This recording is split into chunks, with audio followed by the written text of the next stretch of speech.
All right, all right. Welcome, everybody. My name is Peter Alessandria, and for the next 90 minutes, I invite you to be bigger than you think you are. If you're new here, welcome. If you're coming back, welcome back. So here's our agenda for this evening. We're going to have some announcements, then we're going to have an opportunity for people to introduce themselves or share any victories from the last week. I'm going to talk about some recommended reading for you guys. We're going to listen to an excerpt from my audiobook for Be Bigger Than You Think You Are. Then we'll have our topic discussion, we'll take a break, and then when we come back, we're going to work on the assignment and exercises for tonight, and we'll have some Q&A, and then we'll wrap everything up by 9:30. So let's jump in. Our first announcement, I do have a special offer code for you. If you're interested, if you don't already have a copy of the book, I have an offer code. It's book 20. Put that in at checkout. You'll save 20%. This is for the author-signed paperback edition from my website. So again, you get 20% off book 20 when you check out. Also, letting people know again that the audiobook is available for pre-order at $9.99. I'm hoping to have it done by the 15th, by September 15th. It's 9.5 hours long. It's unabridged. And the paperback and the audiobook both come with a money-back guarantee. So if you don't love them, just let me know and I'll send you your money back. Also has some merch for anybody who's interested in t-shirts or hats. Use the code MERCH20 to get 20% off on my website, bebiggertoday.com/merch. And then also, I am available for one-on-one coaching. If you're a creative person, an author, a writer, a filmmaker, a photographer, creative type, you want to do one-on-one coaching with me, that's available. Or I'm happy to consult with your business. If you have your own business or if you work for a company, I'd love to come in or virtually come in and talk to your management team, your sales team about how they can be bigger than they think they are. So we're going to jump into the recommended reading in 1 second, but first what I want to do is open it up for anybody who's new, who wants to introduce themselves, or if there's anybody who wants to share a victory from the last week or so. You can unmute yourself and just say hi or whatever you want to say. Hi, I'm Jen, and I am new, and I did listen to one of the recordings a couple weeks ago. I meant to come. Wednesdays I'm usually previously booked, but I just wanted to join you and get some of the live vibe, and just grateful that you're doing this and that you can be one of my mentors, so thank you. Dee Dee in Washington State. Jen shared the link with me. I'm so glad to find you. I'm super grateful that you're willing to share your experience, strength, and hope with everybody, and all of your, wisdom that's allowed you to get you where you are today. So thank you. Oh, that's awesome. Good to see you, Dee Dee. Yeah, thank you. Thank you for being here. I'm glad to be here. I just wanted to show a t-shirt that is really a good t-shirt. Be bigger than you think you are. Yay! Woohoo! Awesome. Woohoo! It's a great t-shirt. Really nice quality. Thank you, Cynthia. We do have merch. Anybody else want to say hi? All right, good. Well, I'm glad that the people who are here that are new, you guys are welcome. You're going to have a lot of fun tonight. And as I said, we're going to go for about an hour and a half or so. And there'll be an opportunity for people to share and ask questions. I did have an assignment for this evening, so that'll be an opportunity for people to chime in on the topic for tonight. I'm going to jump in with my recommended reading for tonight. This is actually more than just for tonight. If you're not familiar, A Course in Miracles, it's been a very important part of my recovery, a part of my life. It's a spiritual text. It was written in the 1970s, and it has really changed my life. And I study this on a regular basis, part of a study group that meets every week, and then I read it on my own. Been studying it for about 15 years, and I would say this would be my #1 recommendation for anybody who is looking for a spiritual path. It's definitely not, it's Christian-ish, kind of a little bit, but not really. It's not. It's. I don't want to pigeonhole it in any way. But it's very profound. It's 1,200 pages. It's actually 3 different books in one. There's the text the workbook and what they call the Manual for Teachers. There are also 2 supplements. I can't recommend this enough, but I don't want to, it's a tough read, and it's taken me the better part of 15 years to get a real handle on what it's saying. But it has changed my life. I know a lot of people in recovery programs are familiar with it. It's really great. So check it out for yourself. You can go to the Foundation for A Course in Miracles. I have actually have it on audio, so I listen to it on my phone. I also have it on my computer, so there's an electronic version. I can pull it up on my computer. And originally I read the text. It's a paperback. Actually, they have hardcover as well. But I don't do much reading these days, but I listen almost every day to some kind of spiritual, uplifting material. And I can't recommend this enough, Course in Miracles. There are local study groups all over the country. There are study groups online, Zoom meetings like this where people are studying the Course. So, and I reference it. If you've read my book, if you have a copy of the book, you know that I reference it many times here in my book. So I can't recommend it enough. Check it out. All right, so let's jump in for tonight's topic. So if you were here last week, we started chapter 2 in the book, although we're not necessarily following strictly to the book. But chapter 2 in the book is called Taking Responsibility. And so we're going to pick up that discussion tonight where we left off. The first thing I want to do is play an excerpt from my audiobook for my book from chapter 2. And then when that's over, we'll come back and we'll start the discussion. So hang on.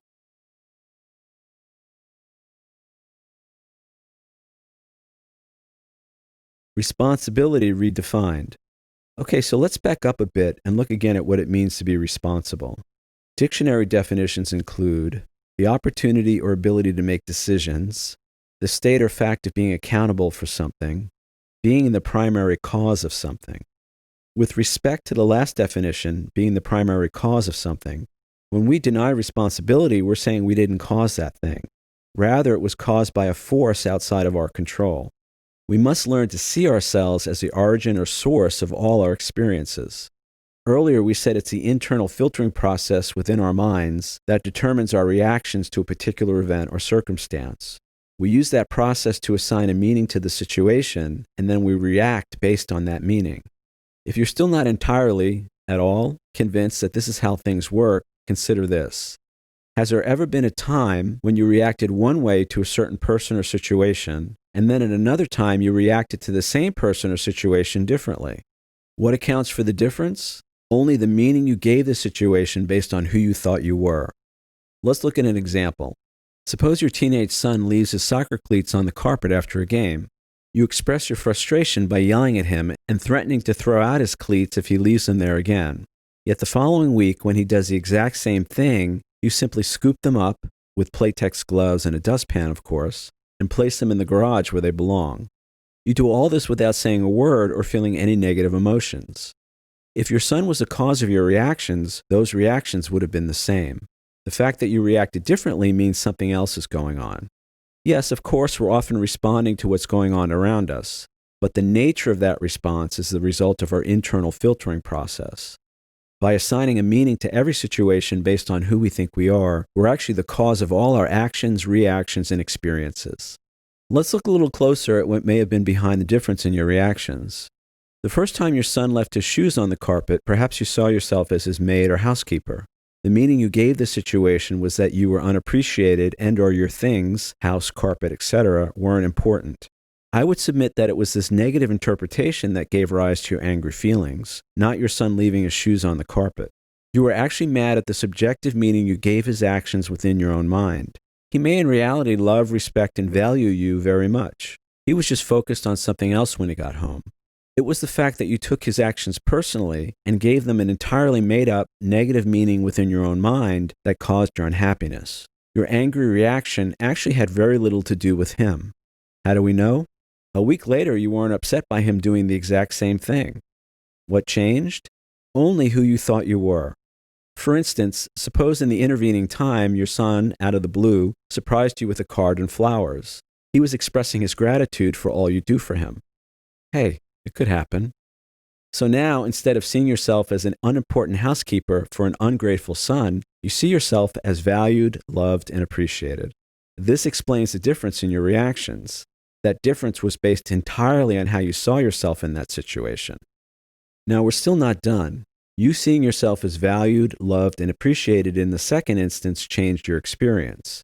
Yet it was still based on something happening outside you, the fact that your son suddenly discovered Hallmark greeting cards. What if you could see yourself this way without needing cards or flowers? What if you could consciously and deliberately think positive and empowering thoughts about yourself, irrespective of what your son or anyone else in your life does or doesn't do? Would that be a whole new way to live? Changing who we think we are in a given situation doesn't mean we become a doormat, pun intended, for someone else's inconsiderate behavior. In the above case, it may still be appropriate to set some boundaries regarding your son's undressing habits. Yet, self-care aside for the moment, the purpose of this book is to show all of us, myself included, that it's possible to consciously and deliberately change how we see ourselves in every situation so we can begin to have a new experience of life. No more drifting through our days half asleep, blaming everyone else for how we feel. Rather, it's vital to embrace the idea that we are the one and only cause of our experiences in the world. Until we're willing to take responsibility for all of it, we can't change any of it. Truth or consequences. Footnote 7. Little known fact. Legendary TV game show host Bob Barker made his TV debut in 1956 as host of Truth or Consequences. Back to the text. Every choice or decision we make has a consequence. Being the cause of something means we set the train in motion. The consequences of that train then flow back to us, sometimes quickly, sometimes slowly, but always inevitably.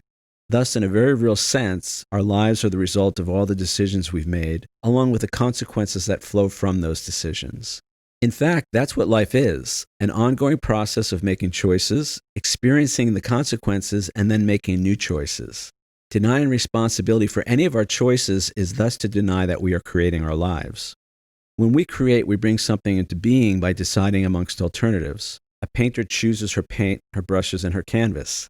When she begins to paint, each stroke represents a choice of how much of the canvas will be covered. Decision upon decision, stroke upon stroke, eventually leads to a finished painting. Like that painting, our life is the sum total of all the choices and decisions we make. Taking responsibility means we see ourselves as the cause of each stroke in the painting of our lives. This may be difficult for us, especially at first, so be easy on yourself. Yet, which picture do you think will be more appealing and beautiful to behold? The one we create through our subconscious dysfunctional ways of being, or the one that results from us intentionally guiding the brushstrokes of our lives? All right, so that was an excerpt from Chapter 2. I should have given you guys a page number. That will start on page 55 from the upcoming audiobook for, it's actually going to be the second edition of Be Bigger Than You Think You Are. Just want to welcome some new people joined us. Lemuel, welcome. Constance, welcome. Glad you guys are here. Anybody else who joined late? We're going to jump into the discussion, and then we're going to pick it up with, we'll take a little break, and then we come back. We're going to have an opportunity to work on the assignment for tonight, as well as ask questions. So if you weren't here the last few weeks, we spent the first month or so focusing on this question of, and again, this is from Chapter 1 in the book, this question of who do you think you are? As far as I'm concerned, this is the most important question we can ask ourselves. And another way of saying who do you think you are is how do you see yourself? And what I found that's true for me and what I've seen with other people is that the reason this is so important, this question, is because whoever I think I am is exactly who I'm going to end up being in life. So, and for me, I noticed that for most of my life, I had a lot of, let's just call them subconscious thoughts and beliefs about myself that were not so positive, that were not so empowering, that actually were getting in my way. The subtitle of the book is Overcoming Our Self-Imposed Limits to Have the Life We Want. And I recognize for me that what was holding me back, for a long time I thought it was the economy, and then I thought it was all the competition from all the other photographers out there. And then I thought, well, you know, I don't have an education in art or photography, so that must be the problem. And then I thought, well, no, I don't have a studio in Manhattan, so that must be the problem. I had a whole list of reasons why my life and my career weren't moving forward. And it turned out that none of that was the problem. The problem was what was going on in here. And the reality was I had a very negative self-image when it came to being a creative person. And so those negative thoughts and beliefs about myself were conspiring to keep my life small, safe, and frankly, not a lot of fun, and not a lot of money, not a lot of being out there in the world and all of that. So this question of who do you think you are, how do you see yourself, is the beginning of the inquiry. And then it's to recognize that a lot of what drives us are these subconscious thoughts and beliefs that we probably picked up from our childhood experiences, which are running our life and we're not even aware of it. So the whole first chapter of the book talks about techniques that we can use to begin to become more aware of our thoughts and beliefs. The second chapter then deals with this question of taking responsibility. Now, chapters 2 and 3 go hand in hand. I don't want to talk about chapter 3 yet, but I'm going to start with the taking responsibility part. And I recognized for me a long time ago that in addition to having all these negative thoughts and beliefs about myself, especially when it came to me being a creative person or being successful in any area of my life, I had a real proclivity, for lack of a better word, for blaming everyone and everything else for my situation in life. For a long time I blamed my mother. I certainly blamed my clients. I blamed my neighbors, I blamed the government, I blamed the weather. It was everyone and everything else's fault that I felt the way I felt. Now, we also talked in the first chapter, we talked about the relationship between thoughts, feelings, words, and actions. And it's pretty clear to me that, at least for me, my thoughts lead to my feelings lead to my words and actions, and my words and actions lead to the outcomes that I experience in life. So if I start with crappy thoughts, I'm going to have crappy feelings. If I have crappy feelings, I'm going to speak crappy words and take crappy actions. And if I speak crappy words and take crappy actions, I'm going to experience crappy outcomes in my life. Now, when I'm not willing to take responsibility for my thoughts, feelings, words, and actions, then all of a sudden it becomes everybody else's fault that my life is the way it is. And so the invitation that I'm forwarding to you guys, the invitation for me, is to begin to notice how I have this thing where I don't want to take responsibility for my life. I don't want to take responsibility for how I feel. I don't want to take responsibility for what I'm thinking, feeling, saying, or doing. Now, ultimately, we're going to find out that that robs me of the power to create my own life. But that's chapter 3. So I want to go back to our graphics for tonight. So this is our first slide for this evening. And what I'm doing is I just want to begin to focus our attention on what it actually means to be responsible. All right? So for me, just to make this simple, responsibility is basically two things, and that's consciously choosing our thoughts, feelings, words, and actions. And then number 2 is being accountable when our words or actions negatively impact others or ourselves. All right, so let's look at the first one, the number 1 first. So as I said earlier, I noticed that for myself, for much of my life, I was driven by these unconscious thoughts and beliefs about myself. And one of the primary thoughts I had or beliefs about myself was that I wasn't good enough. And that manifested in a lot of different ways. I didn't have what it took to be successful. I was not good enough as a photographer, as an artist. Now, it goes beyond that to this core belief that I had about myself, which is that I was unlovable. There was something about me that was not okay, and that ultimately I was going to experience in my interactions with other people, in my interactions with myself, the ramifications of the fact that I'm not good enough, that I don't have what it takes, and my life is going to be filled with disappointments. I'm going to feel humiliated. I'm going to feel ashamed. I'm going to feel unloved. And it's basically going to suck. Now, these thoughts were running my life, and I had no idea that these thoughts were running my life. I just thought, well, that's just the way it is. That's just the way I am. I could point to all these experiences throughout the course of my life that proved I wasn't good enough, that proved I wasn't lovable, that proved I didn't have what it took. But what I didn't realize then, and what I want to tell you guys tonight and remind myself is, what if the experiences follow the beliefs and not the other way around? So what if everything that I'm experiencing in my life is a result of how I see myself, of who I think I am? And then those beliefs create those experiences, and then those experiences reinforce the negative beliefs, and it becomes this vicious circle, basically. And it conspires to keep my life very small.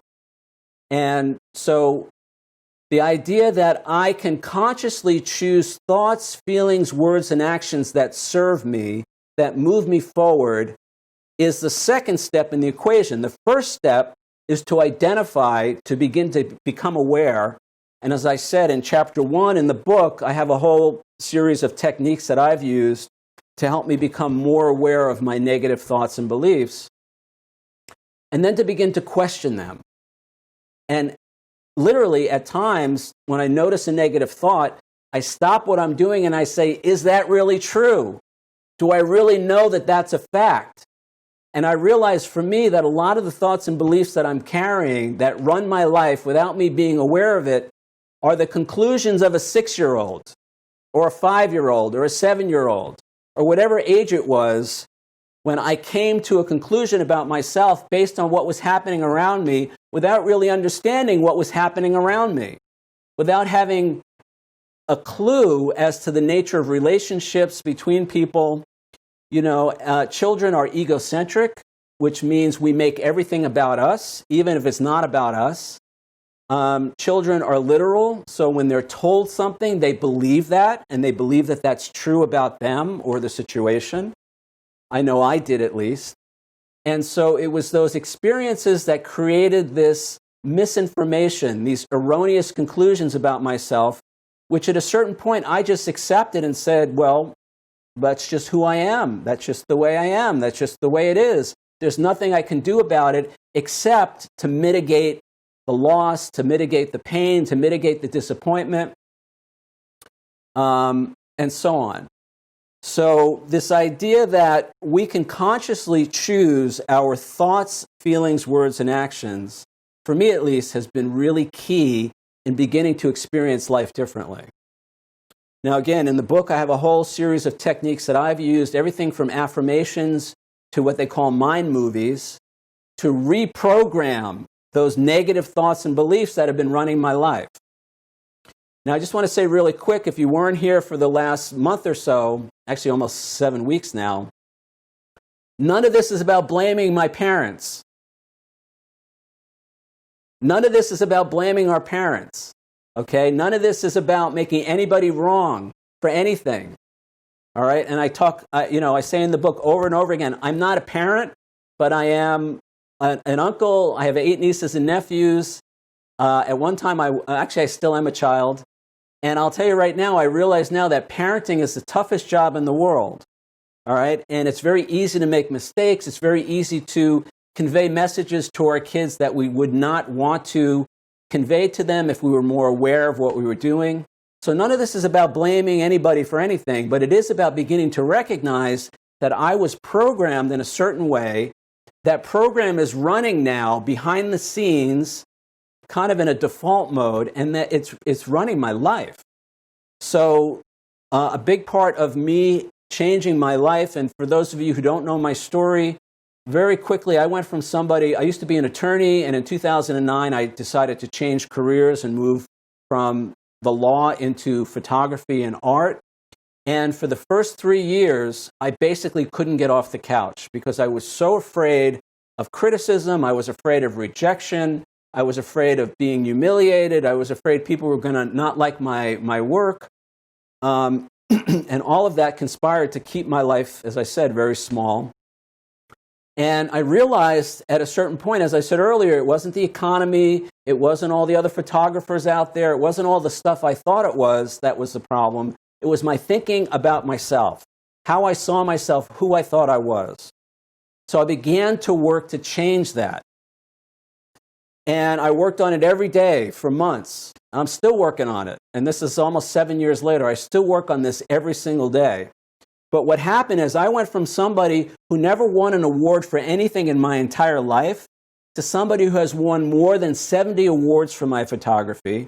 I went from somebody who never dreamed it was possible to have my work published in a newspaper or magazine or online to somebody who has had photos published in newspapers and magazines around the world. Literally millions of people have seen my photos. And from somebody who never thought it was possible in a million years to get paid to do any of this, to somebody who has sold prints to collectors as far away as Australia. The only thing that changed, actually I should say the first thing that changed was how I saw myself, who I thought I was. And a big part of that process was beginning to be nicer to myself, to begin to go from being my own worst enemy to my own best friend. Because it turns out I wasn't really afraid of anybody else's recrimination. I was afraid of my own self-recrimination. And it was that self-recrimination that was creating the fear, and the fear was creating the paralysis, and it meant I was stuck. Fear is a paralyzing emotion. I wasn't able to send my work out for shows or exhibitions. I wasn't able to do anything to move my career forward. So as I started to change how I saw myself, as I changed who I thought I was, and as I changed how I treated myself, everything around me changed. All right? So let's go back to this idea that we can consciously choose our thoughts, feelings, words, and actions. Now, as I said earlier, our thoughts lead to our feelings lead to our words and actions, and our words and actions lead to the outcomes that we experience in life. So if I can change the thought, I'm going to change the feeling. If I change the feeling, I'm going to change the words and actions. If I change the words and actions, I'm going to experience new outcomes. Now, here's the rub with all of this. Nobody can do this for me. For much of my life, I had people telling me that I was capable, that I was competent, that I was lovable. I had all kinds of positive feedback and affirmations from people, and I didn't believe it. I thought, well, they're just being nice, or, I had a million reasons why what they were saying wasn't true. So what I realized is I have to change my thoughts about me. Nobody else can do that for me. And then I have to consciously and deliberately, number one, become aware of the negative thoughts and beliefs. Number two, question those negative thoughts and beliefs. And number three, change those thoughts and beliefs in a conscious and deliberate manner.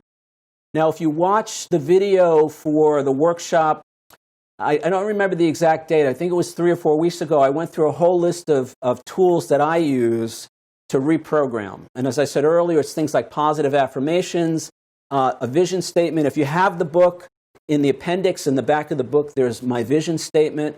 I read that vision statement every morning before my meditation. It's a positive, reaffirming, life-affirming statement of who I think I am, how I want to see myself, the life that I want to have. I do affirmations. I have a mind movie. Again, I think it was 3 weeks ago, I actually played my mind movie for you guys. A mind movie is literally a movie, a video that I put together that has positive affirmations. It has images, still and video images, positive, uplifting music, and it creates this whole experience of the life that I want to create for myself. All right? So the point is, I'm spending time every day consciously and deliberately changing how I see myself so I can begin to have the life that I want. Now, the second part of the responsibility equation that I have here is being accountable. All right, if you look up the definition of the word responsibility in the dictionary, you'll often see this idea that we're accountable. Now, accountability has been really important in my own life. In chapter 5 in the book, I talk about my struggles with addiction, addictive compulsive behaviors, my work in 12-step programs. And a key part of recovery from any addiction is becoming accountable, taking responsibility and becoming accountable for the effects our behavior has had on ourselves and others. Now, for a long time, I didn't want to be accountable. I could never admit when I was wrong or when I made a mistake or when I did something that was harmful to myself or another person, because I was convinced that that was just more proof that I was a bad person. And so I did everything I could to avoid taking responsibility, to avoid being accountable. All right? And my life suffered as a result of that. I find now that taking responsibility, being accountable, making an amends when I've done something harmful to myself or another actually builds my self-esteem. It relieves me of the guilt that I feel, and it shows me that I'm actually a good person because I'm willing to make things right. Being accountable, part of being accountable is having the willingness to set things right through the amends process or otherwise. All right? So this is very difficult for me to do when this predominant thought and belief that I have about myself is that I'm a bad person, that I'm guilty, that I'm unworthy, that I'm unlovable. When those are the predominant thoughts and beliefs, I don't want to do anything that's going to reinforce that. So I begin to avoid situations where, again, I've done something to myself or another that has a negative impact. Now, I just want to point out real quickly, and then I'm going to move on to the next slide. Accountable when our words and or actions negatively impacted ourselves or another person. So I'm accountable for my words, my actions, my behavior, and the effect that that has on other people. It's important. That's an important distinction that I'm going to make later in chapter 7, I think, when I talk about forgiveness. In the sense that I don't make an amends. I don't have to take accountability for just my thoughts or necessarily my feelings, unless those thoughts or feelings translate into behavior, and that behavior actually impacts somebody else's life. I don't want to confuse the issue, so for now we're just going to focus on the fact that part of taking responsibility is being accountable for our behavior. All right, now here's the second part of the equation. This is what responsibility is not. All right? First and most importantly, responsibility is not the same as shame, it's not the same as blame, it's not the same as guilt, and it's not the same as liability. That's not what we're talking about here. Taking responsibility does not become an exercise in feeling ashamed of ourselves or blaming ourselves or feeling guilty or feeling bad. All right? That's going to stop me from taking responsibility. So I have to reframe it. Now, again, I talk about this in chapter 2, and I'm going to talk about this in detail next week. But for me, the way I look at responsibility now is it's the 3 A's: awareness, accountability, and action. There's nothing in that equation about feeling guilty. There's nothing in there about I'm a bad person. There's nothing in there about I'm a shameful person. All right, so I think this is one of the biggest things that gets in the way of people taking responsibility. When I make a mistake, if it has a negative impact on somebody else, and I think it's just more proof that I'm a bad person, and I'm shameful, and I'm going to be blamed, and I'm guilty, then you know what? I'm not going to want to fess up to that. I'm not going to want to be accountable. I'm not going to want to set things right. So I have to reframe that. So it's no longer shame, blame, guilt, or liability. Responsibility is about awareness, accountability, and action. And as I said, we're going to talk about all that next week. Now, the second thing that responsibility is not is taking responsibility for someone else's thoughts, feelings, words, or actions. All right? If you've read the book, or if you know anything about me and my story, many years ago in the late 1990s, I got involved in a 12-step program called Codependence Anonymous. Changed my life, and one of the best things I ever did for myself was to get involved in that program. And as in all 12-step programs, step 1, we make an admission of powerlessness and unmanageability. And step 1 in Codependence Anonymous is I admitted I was powerless over others, over other people, and my life had become unmanageable. For most of my life, I thought I was responsible for everybody else's thoughts, feelings, words, and actions. Somehow I thought I had this mystical power that I could make people happy, or I could make people unhappy, or I could fix their problems, or I was somehow, if they were upset, it somehow must have been my fault, and so it was my job to fix that. All this crazy thinking that said that I was responsible for somebody else's emotional state, for their reactions, for their emotional well-being, for how they felt about themselves. I'll tell you right now, guys, none of that is true. I'm accountable for my behavior, my words and my actions. And if that has a negative effect on somebody, I'm accountable for that. I do what I need to do to make things right. But I'm never responsible for somebody else's feelings.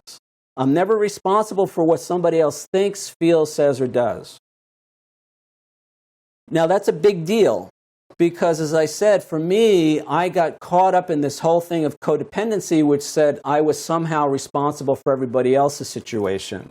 Now, what that allowed me to do was focus on them instead of focusing on myself. And then what it also allowed me to do was be angry at them for blaming me for how they felt, be angry at them or resentful of them when they didn't take my good advice on how to make their lives better. It was just this unhealthy, codependent, emotional enmeshment with other people that created a lot of unmanageability, a lot of pain, emotional pain, a lot of turmoil in my life. So again, that's why I want to say here, taking responsibility is not taking responsibility for somebody else's state. All right, and we're going to talk a little bit more about that later. Now, here's the third slide for tonight. Now, if you have the book, or if you were here last week, or actually a few weeks ago, we talked about this. Now, it's been very challenging for me. It still is, and I've been working on this for years. It's been very challenging for me to accept the fact that what I feel is about me. What I think, feel, say, and do is about me. It's not about other people. Nobody makes me feel anything, good or bad. Back to the slide. Because what happens is, when we react to a situation, we're actually reacting to the meaning that we give that situation. We're not actually reacting to the situation itself. We're reacting to the meaning that we give the situation, and the meaning we give the situation is based on our subjective interpretation of that situation. Now, I'm not a psychologist, I'm not a psychiatrist, but this, from the best I can tell of studying this stuff for almost 30 years, this is the way it works. Information comes in from the outside world through our senses, our sight, our hearing, primarily sight and sound. And what happens is that information enters our consciousness, and we have this internal filtering process. There's a process within our consciousness that tries to make sense of that information. And what it does is it takes that data from the outside world and it passes it through this thing I'm calling the internal filter. And this internal filter is based on who we think we are. It's based on who we were in the past in similar situations. It's based on who we think we're going to be in the future. It's all wrapped around this idea that we have about ourselves. And then that information passes through that filter, and then we give the situation a meaning. And then we react based on that meaning. Now, here's the point of all of this. That internal filtering process breaks any causal connection between what's happening outside of us and what we experience inside. Now, I'm not saying that life doesn't affect us. I'm not saying that life, that we don't respond to life. I'm not saying that, but the nature of our response, the way we react, the way we respond, who we are in that situation is an internal process. Now, an example that I give in chapter 1 in the book is, let's say you come home one day and you find out that you got, or you come home from work one day and you got laid off from work. You lost your job. Unexpected, whatever. You come home, you lost your job. The first thing you say to your spouse or your kids is, oh my God, what am I going to do? This is horrible. I'll never find another job like that one. I'm too old to compete in the marketplace today. You go on and on and on about how bad this is. I'm going to suggest that the way we describe an event or situation or the way we feel about it internally is actually giving us a clue about who we think we are in that situation. See, it's always situational.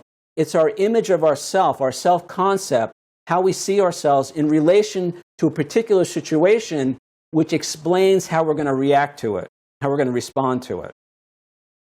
Now, you may say, well, of course, you lose a job, you're depending on your job for your income to support yourself and your family. It's got to be a terrible thing. I'm going to tell you right now, there are people, when they come home that day, the first thing they say to their spouse or their wife or their husband is, I'm finally free. I'm out of that place. I hated working there. They have a positive reaction to the same situation. The situation that I'm upset about, they're excited about. Now, if the situation is the exact same situation, if the situation were the cause of how I feel, how I think, feel, speak, and act, then I would have the exact same, we would all have the same reaction. But that situation, it's subjective. The situation, the data passes through our internal filter. We give the situation, the event, a meaning, and then we react to that meaning. Now, the reason I'm telling you all this is because this is really good news. It means I can decide how I'm going to react, or respond is actually a better word, how I'm going to respond to all the situations in my life that challenge me. All right? By beginning to take responsibility to consciously and deliberately choose thoughts, feelings, words, and actions that serve me, I can change that experience. So let's talk about the situation where I find out I lost my job. Instead of, oh my God, what am I going to do? I can begin to say, all right, what can I control in this situation? What do I have power over? I don't have power over the decision to fire me, let me go, whatever it was. I don't have power over the job market. I don't have power over the economy. But you know what? I do have power over how I see myself. And I can begin to focus on situations in the past. Instead of negative situations, I can look and say, gee, in that situation, I actually did pretty well. Or, you know what? It turned out okay. I was okay. Something unexpected came along. Or it worked out. And I can tell you from my own experience, sometimes getting let go from a job is the best thing that can happen to a person because it moves us to the next level. It gives us an opportunity to maybe focus on something like in my case, I literally lost my law practice in 2009 after the global financial crisis. If that hadn't happened to me, I would probably still be doing what I was doing. And it wasn't terrible, but it wasn't who I am. I didn't wake up in the morning and say, gee, I'm so excited to be working on this contract today, or whatever it was.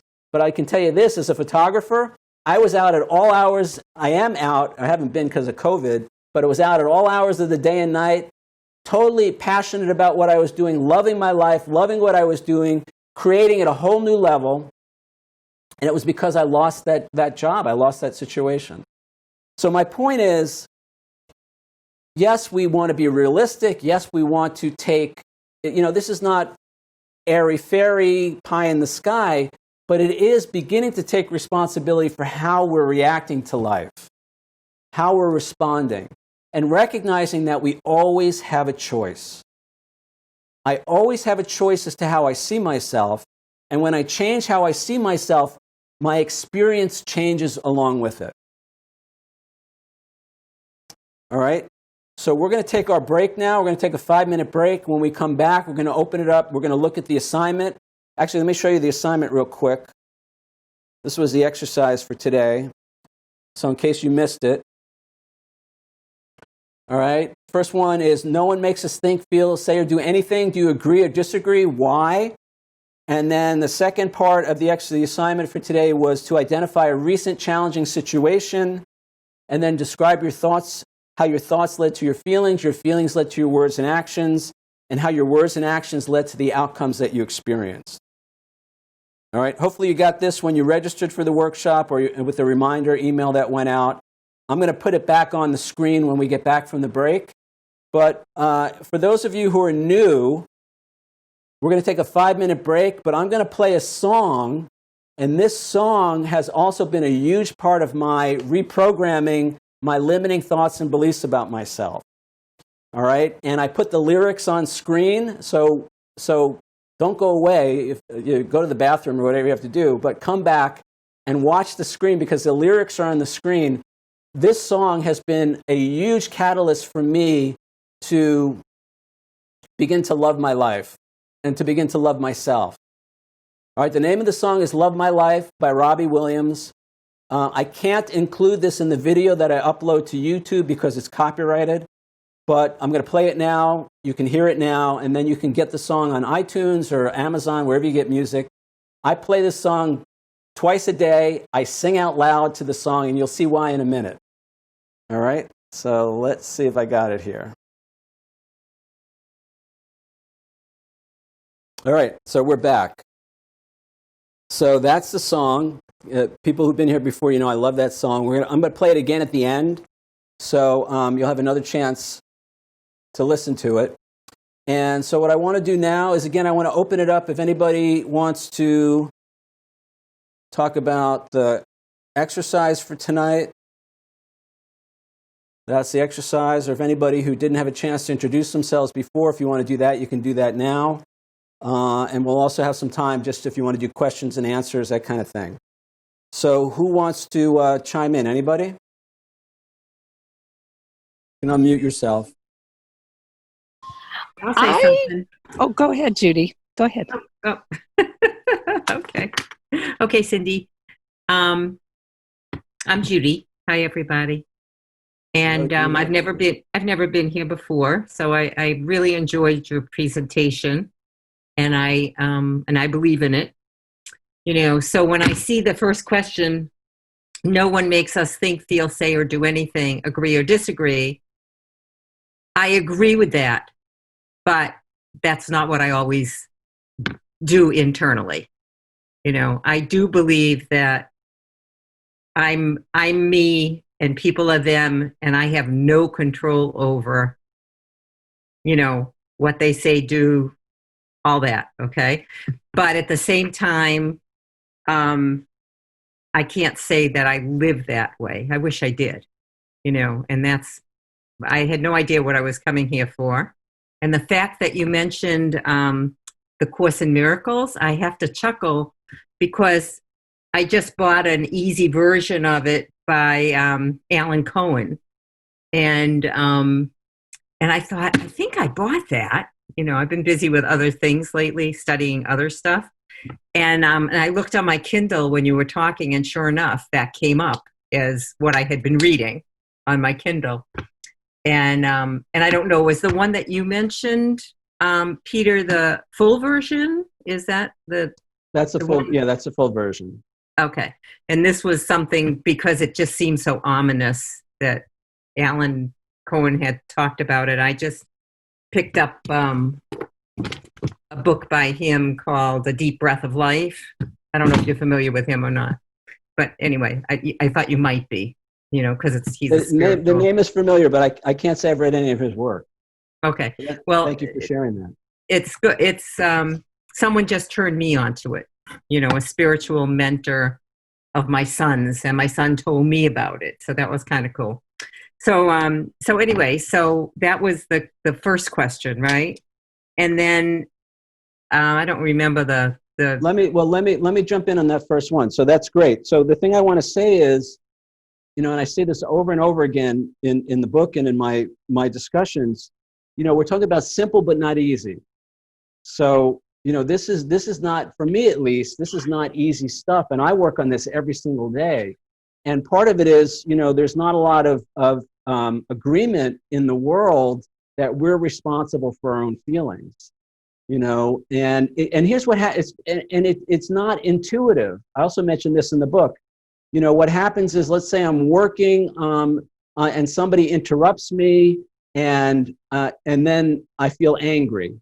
And the thought is, well, wait a second, I didn't feel angry before they interrupted me, but I feel angry now, so it must be their fault that I feel the way I feel.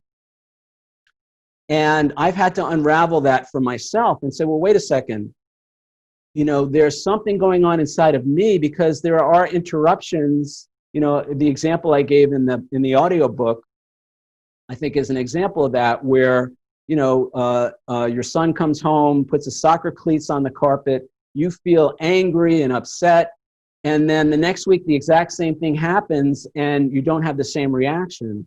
It's the exact same situation. If the situation was the cause of our reactions, of our state, it would always be the same. So there's something else going on. So my only point to you, Judy, thank you so much for chiming in on that.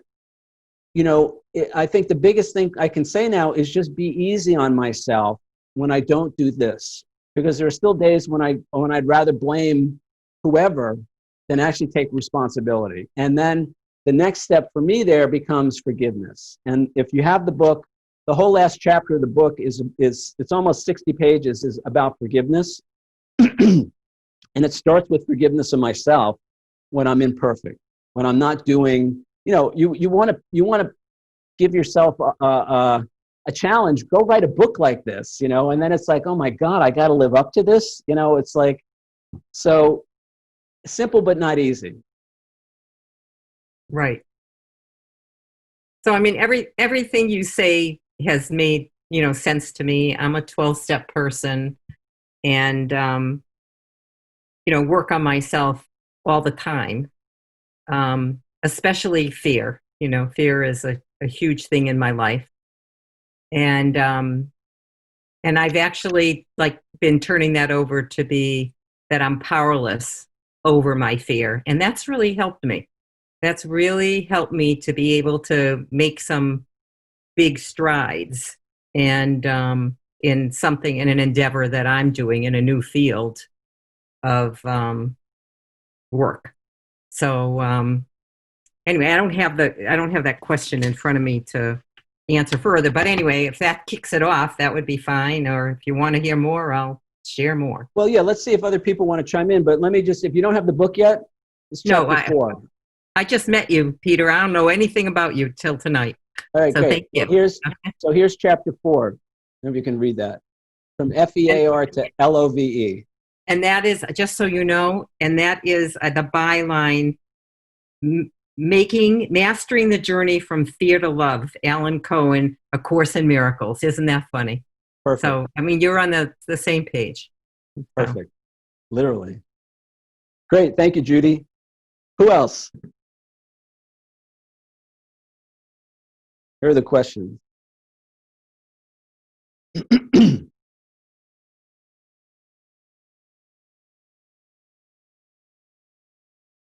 Anyone?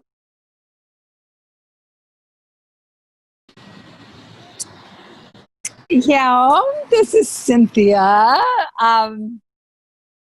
I don't like this question. No one makes us think, feel, say, or do anything, agree or disagree. I want to stomp my foot and say, no, that's not true.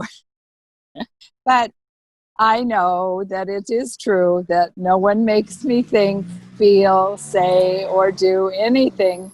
And it's my desire to point the finger at another person that always has 3 fingers pointing back at me.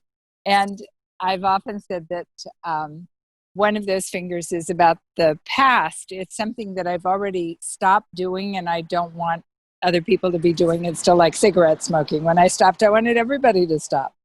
And then one of them is about the present, that I am doing it now. They're doing it and I'm doing it, and I don't like either of us doing it.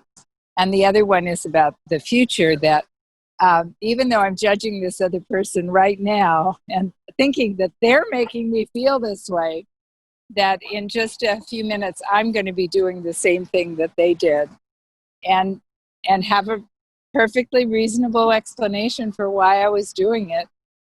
but it's all been, I wanted to point at them rather than at myself. So this recent challenging situation, there is a person who's helping me with a huge job that's just very annoying. But it's archiving a pair of large boxes. And I want this person to know how to make the computers work properly. I want this person to have everything easy peasy, so I don't have to do it. But the reality is that when I'm feeling distress that it's not going more smoothly, she's not making me feel that way. I'm feeling that way. And if I were the one with those computers and the copying machine at this point, I would have stomped on them and jumped up and down on them and said, forget this. So that's for now. Thank you. That's great. Thank you, Cynthia. Yeah, I mean, ultimately, we're going to find out that there's a relationship, a very important relationship between taking responsibility and taking our power back. So every time I blame somebody else for how I feel, I'm giving my power away because, and I'm jumping ahead here, but this is important, because as long as I say it's your fault that I feel the way I feel, then I can't change how I feel until you change. Good luck with that. All right, who else? I can share. Hi, Peter. Hi, everybody. This is Helena. Sorry, my camera is not on because it's still morning here. I'm calling from actually Seoul, South Korea.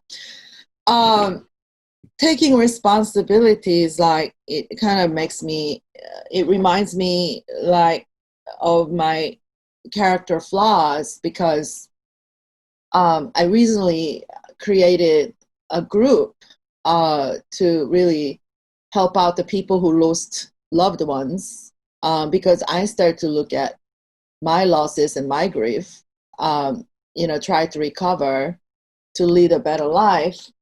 So I've been working on some grief issues, professionally, also by joining some grief support group meetings. And I'm also 12-stepper, and I heard this lady who was sharing about loss of family member from different, each different meetings, and it turned out to be both ladies were from same country, which was India. So I had them, connected with each other to be the support. And then, we're in a WhatsApp chat room together.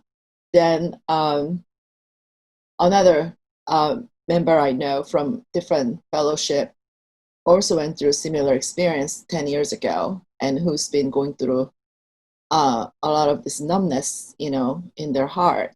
So somehow one led to another. Now there are about 6-7 people, and we kind of did our first meeting on our own the other night on a Skype. But after the meeting ended, there's this one lovely lady from, she's from India, and I met her from one of the meetings in UK. She started complaining that it's like, why the meeting is not on Zoom instead of, instead of being on a Skype, because Skype is free, Zoom, like, you have to pay to get a service, more than 40 minutes. And then she also complained about, she doesn't know anybody there. So her complaint was like coming out like one after another. And I just felt like I couldn't handle all of those criticism, because number one, I'm also in codependent recovery, just like you, Peter. And I'm not responsible for other people's feelings.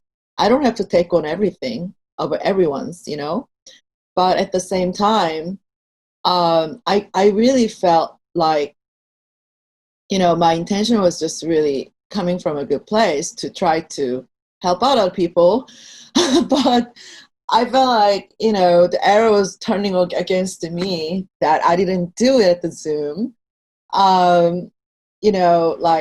And also, not everyone had a camera on, because sometimes, maybe we have a reason why we don't want to have a camera on, whatever. But anyway, so I got a lot of this criticism from this one particular woman, and that really bothered me. So actually, actually, so Helena, let me jump in real quick. So what do you think was the cause of you feeling that way? Why were you having the reaction that you had to what she was saying? I think it's a re-traumatizing. It was a purely re-traumatizing my old wound somewhere, and it was like triggering. It was a triggering, of something that I have within myself. Because I know that if I didn't have that wound, maybe I didn't have to react. Maybe I didn't even feel the way I felt. So you have the book. I think it's chapter 4. Yeah. In chapter 4, I'll speak for myself. You have to decide if this applies to you or not. But when I have those reactions like you just described, Yeah. remember, it always comes down to how we see ourselves. And in that situation, when I have that kind of reaction, it's because I'm afraid what they're saying is true. I'm afraid what they're saying is that this is my fault. I mean, when somebody's complaining like that, they're basically saying, I'm not happy and it's your fault. Yeah. And as a codependent, that's my default. I automatically assume if somebody's upset, it's got to be my fault. Yeah. So when I can begin to detach from that by beginning to see myself differently. Now, again, I have a part in my relationship. So in chapter 7 in the book, I talk about boundaries, healthy boundaries. And a healthy boundary is when I let information in, but I kind of separate that from the emotional charge that accompanies that. And I look at that information and I say, well, this applies, but that doesn't apply. And by the way, I don't have to take on her emotional or that other person's emotional whatever. Yeah. And then I can say, gee, thanks for the feedback. I'm thinking about doing it this way next time. What do you think about that? Instead of feeling bad about myself, instead of taking on somebody else's unhappiness because I think it's my fault, I can separate myself out from that. And then I can have a healthy adult relationship. Simple, but not easy, especially, some of us are, we're approaching middle age. We have a long history of a habitual way of interacting and reacting and all of that. But I think the fact that you're aware of it, number one. Number two, you're talking about it. And now I think this conversation, you'll have more clarity next time. Right. So what you're saying is like, okay, so something criticism, unhappiness coming from the others. What I do is, I don't automatically think and believe that it's because I did it wrong. Instead what? Like I just kind of separate it from what they're saying versus what my foundation are. Yeah. Remember that. Let's go back to this slide. I think you can see this, right? Okay. Can you see that? Yeah. All right. So responsibility is not taking responsibility for someone else's thoughts, feelings, words, and action. Right. It's not my fault that they feel the way they feel. Okay. I'm accountable for my behavior. And if my behavior and objective, again, this is later in the book, I make the differentiation between hurt and harm. And I say if somebody feels hurt, that's their subjective interpretation versus harm, which is more objective. If I steal money from you, or if I disparage you, or if I lie to you, then I've harmed you and I'm accountable for that. But if you're unhappy, let's just take this meeting right here. Some people may not be happy with the way I'm running this meeting. I don't have to take on responsibility for their negative feelings. Yeah. I can listen to their feedback, and that's what a healthy boundary is. Okay, that's a good point. No, that's about you. That's not about me. I don't have to take that on. You take the good information and you make adjustments, but you don't take on somebody else's emotional mishigas. Right. Yes, exactly. Yeah, I agree with you. And that's where I need a lot more practice to not take on others, all of their stuff, I just have to be very clear on which is mine and which is other people's. Now, Which is we very want hard to do. it's very hard to do. You're right. I know you a little bit. I know you're a very compassionate person. I know you're a very caring person. I know you want to be of help to people. And we have to find a way to be compassionate, caring, and helpful and still not take on other people's crap. Or, Yeah, pardon my French. So, exactly. So that's a fine line. And when I learn as a young child, when I'm 6 years old, and I'm being told that I'm bad, and the reason somebody's upset is because of me, then I internalize that. This was my whole point earlier. I internalize that, and that becomes the blueprint for who I think I am. Mm-hmm. And then I live my life thinking that that's just the truth. That's just the way I am. That's just the way it is. Yeah. I don't understand that that was the mind of a 6-year-old who was told something by somebody who didn't know any better themselves. So they're not bad. They're not wrong. But that affected me. And then I go my whole life being run by this idea that I'm responsible for everybody else's happiness or unhappiness or whatever. Right. It makes for a very unhappy life. Yep. Because I have no control over how they feel. Right. So it's like I can care about people, but I don't have to take all of their problems, with me. Exactly. Did you say it's in chapter 4, right? Peter? What are those chapters? Okay. I haven't gone there well, yet. I would, the chapters are written in order, so I would read the book as you have it. Because it all builds. Yeah. I'm in the beginning stage. Okay. Thank you. All right. Great, Helena. Thank you. Who else? You got a few more minutes. Okay, Anybody? it's me. And I said, I'm 3 months into this job now, Peter. Remember, I guess I quickly went through the emotions of I didn't want it, I hated it. Now I'm okay. I'm getting comfortable with it. But what she was just saying, it's very funny. You'll always have it. I have somebody I work with. She's been there for 16 years. So obviously, I got a lot of catching up.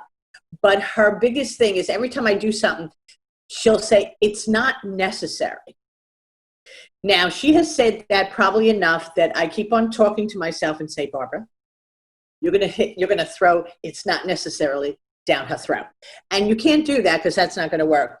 So what I'm going to say, and I think it kind of fits with what she was saying, is that I like the idea that we talked about it last week, is that you have the ability to respond. See, that's responsibility. I think a lot of us used to feel so responsible for everything. We always felt so guilty. So, all those things you were talking about, Peter.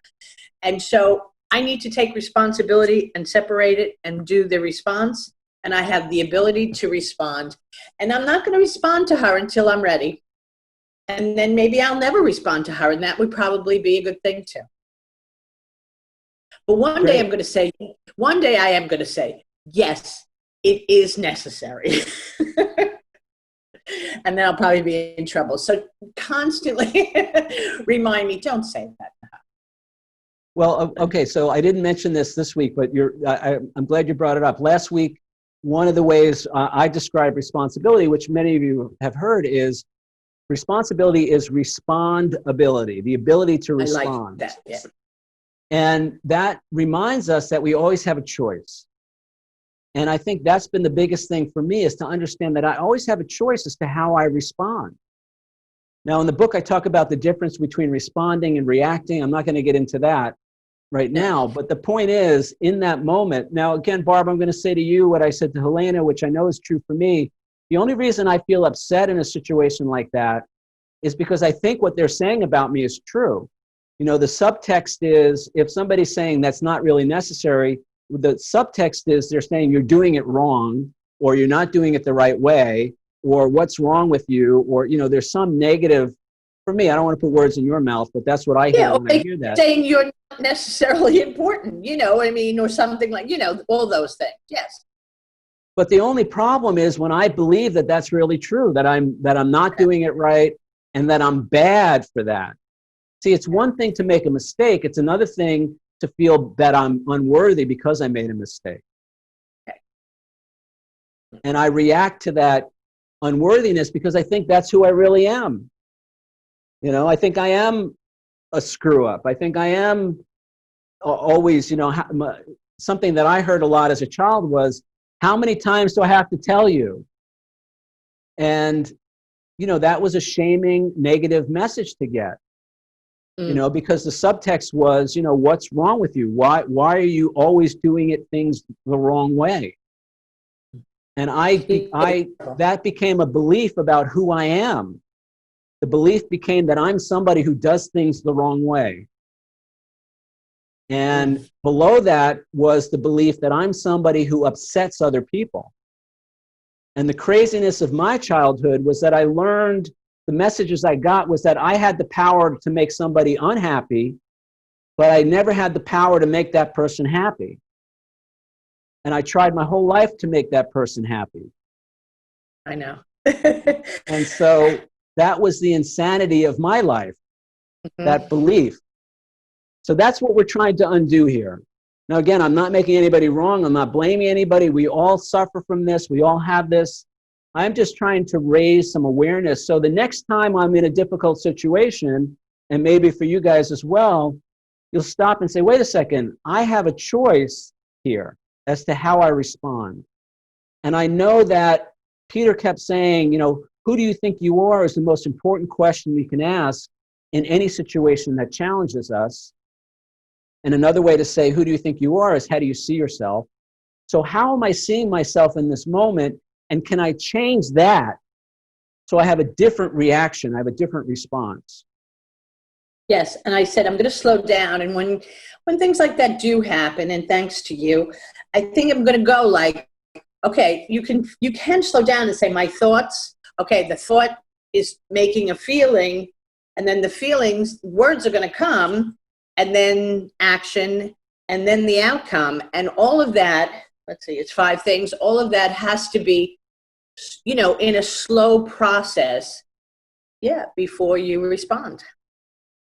So one of the techniques that I suggest in the book is what I call setting an advance intention. Setting an intention in advance when I know I'm going to have a difficult situation. If I'm, excuse me, if I'm meeting with somebody who, a client or something like that, that's a difficult personality, excuse me, if I know in advance, then what I do is I spend time in advance to, one of the things that I've done that I encourage other people to do is find somebody and role play. So call somebody up on the phone and say, look, I got to talk to this client, and I never stand up for myself, and I always feel bad about myself, and I don't want to do that anymore, but I don't know what to do.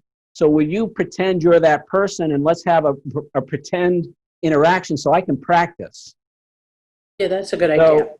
You can do that. I write it out. I write out my advance intention. If I don't have anybody to talk to, this is who I want to be in this situation. This is how I want to see myself. And then when I'm in the actual situation, I have some preparation, because otherwise I just regress. The big thing that happened for me a lot, and again, I talk about this in the book, was with certain people in certain situations, I would just regress to being like a 6-year-old. I felt like a little kid, and I couldn't speak up for myself, and I couldn't ask for what I wanted or needed, and I took on somebody else's emotional turmoil, all the stuff that kids do. And so I literally, now I'm aware of when that feeling is coming on, and I literally stop, and I begin to remind myself I'm not a little kid anymore. Who I think I am is not who I really am. Who I think I am as a little kid, but who I really am as an adult. And I know how to take care of myself. I know how to set boundaries. Heck, if it really gets bad, I could just get in my car and drive away. I didn't have that option when I was 5 years old. So just that can be enough to stop the train. Now, again, I want to be really clear. We're not making excuses for other people's bad behavior. There's nothing that says we have to be a doormat. Loving somebody else doesn't mean we stop loving ourselves. In fact, we got to put ourselves first, because that's the way we build trust with ourselves. See, now I know I can trust myself more often than in the past to take care of myself in those situations. So I know how to set boundaries. As I said, I know how to take care of myself. But it doesn't mean it doesn't mean other people aren't accountable for their bad behavior. It doesn't mean that I have to be a doormat. None of that. I'm not talking about any of that. In fact, that's the best way for me to feel resentful of them later. In chapter 5 or 6, I define resentment as feeling.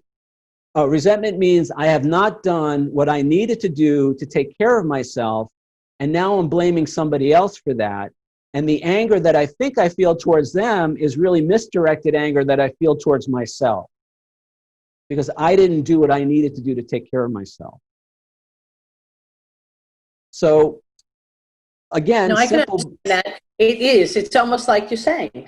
I got to slow it down, and have those thoughts, and things will work out much better.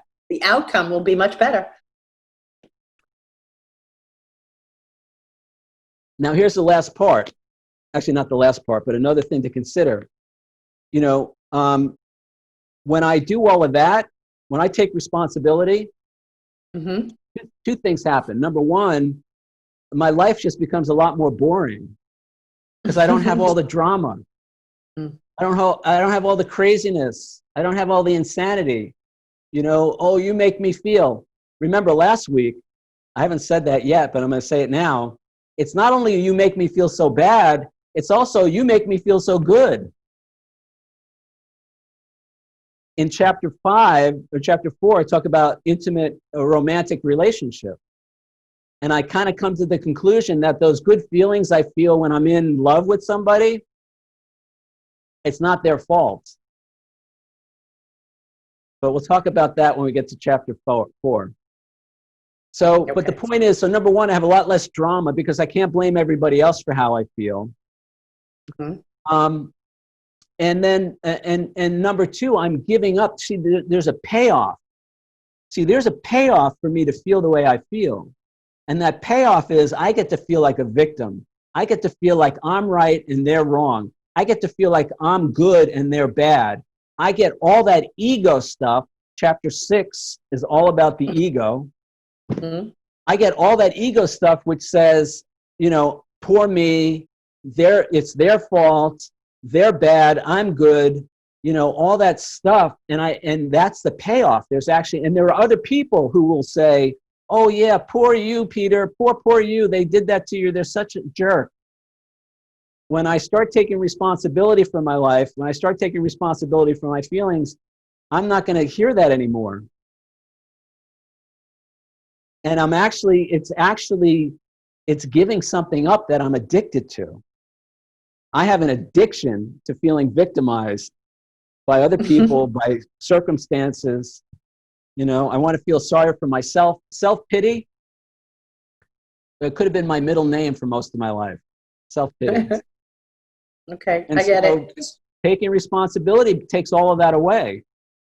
Yeah, that's And good. I have another discussion in here about when we give that up, it can really create problems because now I don't know how to interact with you. If I'm married to you and I spent the last 40 years, this is not about you, Barb.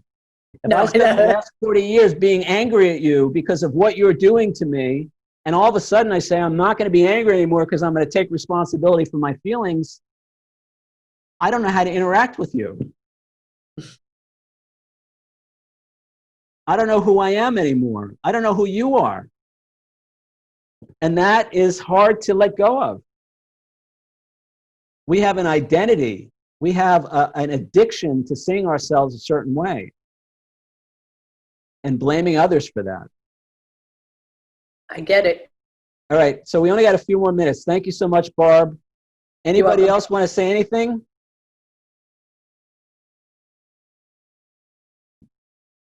Lemuel, it looks like you want to say something?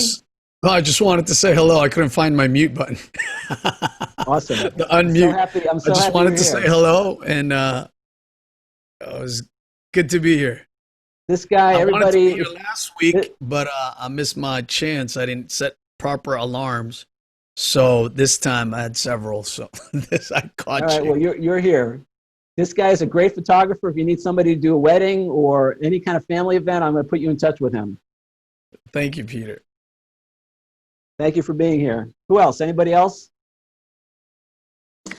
Hi, Peter. It's Linda. I just wanted to say hello and welcome to all the newcomers. It's very good to see. Great. Thank you, Linda. Glad you're here. Anybody else? So what I'm going to do now, I'm going to play that song one more time. It's 3.5 minutes long, and then we'll come back and say our final goodbyes. All right, so stay tuned for that.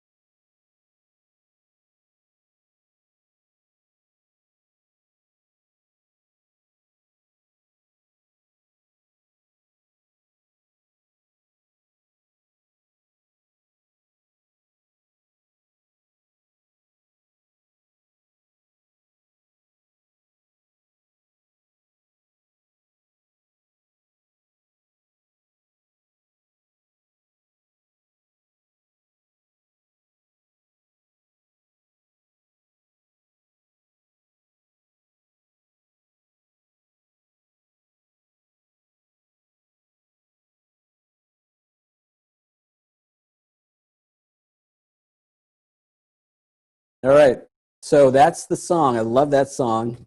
So just a couple reminders. Number one, you can invite friends. So if you enjoy what we did tonight, you can tell a friend about it. All are welcome. You don't have to have the book, but I think it's helpful to have the book. Remember, if you do want to get a copy of the book, I have paperbacks. I will personally sign a copy to you. And if you use the discount code BOOK20, you get 20% off. What was the other thing I was going to say? And so I'm going to post the video in case you want to watch this workshop over again. Within about this time tomorrow, the video will be available on my website. So you can watch it, you can share it with friends, that kind of thing. So I'm trying to build a movement behind this. Please, if you find value in what we're doing, I'm doing this for free because I want people to hear the message. I think, especially at this time, I mean, we didn't talk, and we will not be talking really about what's going on out there in the world. But I think that there's a lot that could be helpful for people. So I want to do what I can to help reach people, to give them a different message, to help them see themselves differently. When we see ourselves differently, we see other people differently. And when we see other people differently, we have a chance at peace, we have a chance at harmony, we have a chance at a better life. So that's what I'm about. And again, if you find value, tell your friends. We're here every Wednesday night, 8 p.m. Eastern. And I think that's it. Anybody want to say anything before we go? Thank you so much. Thank you. All right, thank you guys. Peter, whoops. Thank Yes. you for being so brave to bring this. Thank you for being bigger than you think you are to bring this to all of us. You're such a hero. Thank you. Thank you, Dee Dee. Mm-hmm. This is it, Okay, guys. Peter. Yeah, perfectly said. This is me being bigger than I think I am. Yes, that's really perfect. All right, good night. All right, good night, guys. See you next week. Thanks, Peter. Thank you for the service. Thanks for the good book. Bye. Thank you.